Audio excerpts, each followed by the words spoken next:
India ಮೈತ್ರಿಕೂಟದಲ್ಲಿ ಮತ್ತಷ್ಟು ಬಿರುಕು. ಬಂಗಾಳದಲ್ಲಿ ಮಮತಾ ಪಾರ್ಟಿ ಏಕಾಂಗಿ ಸ್ಪರ್ಧೆ. ಇಂದು ಬಂಗಾಳ ಪ್ರವೇಶಿಸಲಿದೆ ನ್ಯಾಯ ಯಾತ್ರೆ.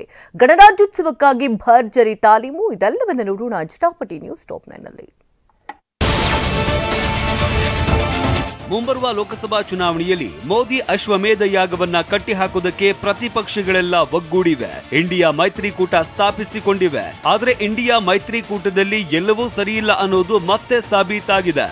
ಅರವಿಂದ್ ಕೇಜ್ರಿವಾಲ್, ಮಮತಾ ಬ್ಯಾನರ್ಜಿ, ನಿತೀಶ್ ಕುಮಾರ್ ಇಂಡಿಯಾ ಭಿನ್ನ ದಾರಿ ಹಿಡಿದಂತೆ ಕಾಣ್ತಾ ಇದೆ. ಅದರಲ್ಲೂ ಬಂಗಾಳದಲ್ಲಿ ಸೀಟು ಹಂಚಿಕೆ ವಿಚಾರದಲ್ಲಿ ಕಾಂಗ್ರೆಸ್ ವಿರುದ್ಧ ದೀದಿ ಬಹಿರಂಗವಾಗಿಯೇ ಜಿದ್ದಿಗೆ ಬಿದ್ದಿದ್ದಾರೆ. ಬಂಗಾಳದಲ್ಲಿ 42 ಕ್ಷೇತ್ರಗಳಿವೆ. ಕಾಂಗ್ರೆಸ್ಗೆ ಬರೀ 2 ಸೀಟು ಕೊಡೋದಕ್ಕೆ ಟಿಎಂಸಿ ಪ್ರಸ್ತಾವನೆ ಸಲ್ಲಿಸಿತ್ತು. ಈ ಪ್ರಸ್ತಾವನೆಗೆ ಕಾಂಗ್ರೆಸ್ ಒಪ್ಪಿರಲಿಲ್ಲ. ಹೀಗಾಗಿ ದೀದಿ ನಮ್ಮ ದಾರಿ ನಮಗೆ ಅನ್ನುತ್ತಲೇ ಏಕಾಂಗಿ ಸ್ಪರ್ಧೆಯ ಘೋಷಣೆ ಮಾಡಿದ್ದಾರೆ.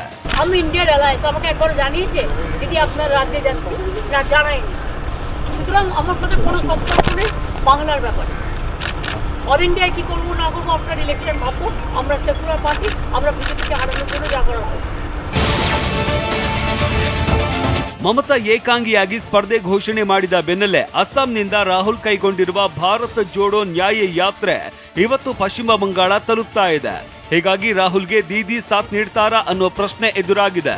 ಆದ್ರೆ ಎಐಸಿಸಿ ಪ್ರಧಾನ ಕಾರ್ಯದರ್ಶಿ ಜಯರಾಮ್ ರಮೇಶ್ ಮಾತ್ರ ಮಮತಾ ಇಂಡಿಯಾ ಮೈತ್ರಿಕೂಟದ ಮುಖ್ಯ ಆಧಾರ ಸ್ತಂಭ ಅಂತ ಡ್ಯಾಮೇಜ್ ಕಂಟ್ರೋಲ್ಗೆ ಯತ್ನಿಸಿದ್ದಾರೆ. राहुल जी ने स्पष्ट उत्तर दिया कि ममता जी इंडिया गठबंधन